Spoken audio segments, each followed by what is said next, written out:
Assalamualaikum warahmatullahi wabarakatuh. Nama saya Putra Oktulianto dari Prodi Psikologi B.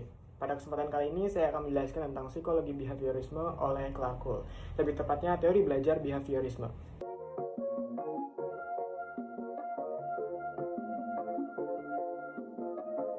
Clark Leonard Hull lahir pada tanggal 24 Mei 1884 di Akron, New York, US. Ia adalah seorang psikolog Amerika yang terkenal dengan metode eksperimental kuantitatifnya untuk pembelajaran dan fenomena hipnosis serta upayanya untuk memberikan ekspresi matematis pada teori psikologi. Hull menempuh pendidikan di West Saginaw, Michigan dan di Akademi Alma. Namun, sekolahnya sempat berhenti karena demam tifoid dan poliomyelitis yang ia derita. Ia kemudian melanjutkan ke Universitas Michigan di Ann Arbor, dan disinilah ia mengambil bidang psikologi. Pada tahun 1918, Hull menerima gelar PhD-nya dari Universitas Wisconsin-Madison dalam bidang hipnosis. Di sana ia mulai melakukan eksperimen di lapangan setelah bergabung dengan Pusat Kajian Hubungan Manusia di Universitas Yale pada tahun 1929. Hasil studi ilmiahnya tersebut yang kemudian menghasilkan dasar dari karyanya berjudul Hypnosis and Suggestibility.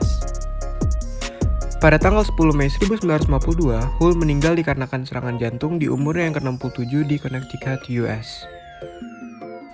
Hull tertarik dengan teori belajar behavioristik.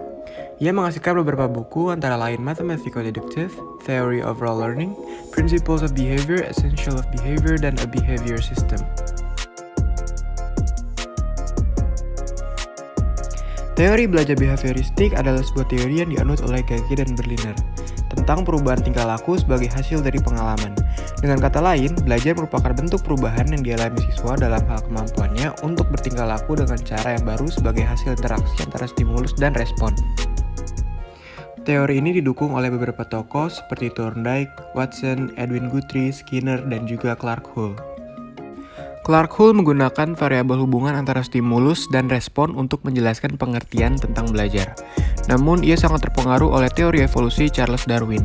Baginya, seperti teori evolusi, semua fungsi tingkah laku bermanfaat terutama untuk menjaga kelangsungan hidup manusia. Oleh sebab itu, teori ini mengatakan bahwa kebutuhan biologis dan pemuasan kebutuhan biologis adalah penting dan menempati posisi sentral dalam seluruh kegiatan manusia. Ada 3 prinsip-prinsip utama teori Hull. Yang pertama adalah reinforcement adalah faktor penting dalam belajar yang harus ada.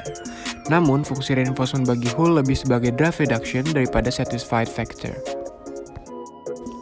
Yang kedua, dalam mempelajari hubungan SR, yang perlu dikaji adalah peranan dari intervening variable atau yang juga dikenal sebagai unsure O atau organisme. Faktor O adalah kondisi internal dan sesuatu yang disimpulkan. Efeknya dapat dilihat pada faktor R yang berupa output. Karena pandangan ini Hull dikritik karena bukan behaviorisme sejati. Yang ketiga adalah proses belajar baru terjadi setelah keseimbangan biologis terjadi. Di sini tampak pengaruh teori Darwin yang mementingkan adaptasi biologis organisme. Terdapat 2 hal yang sangat penting dalam proses belajar Hull.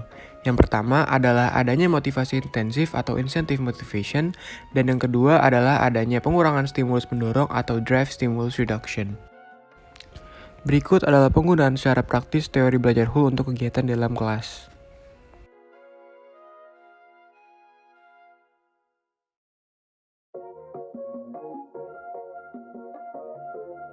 Jadi, kesimpulannya adalah bahwa faktor biologis dapat mempengaruhi proses belajar setiap individu. Sekian dari saya, wassalamualaikum warahmatullahi wabarakatuh.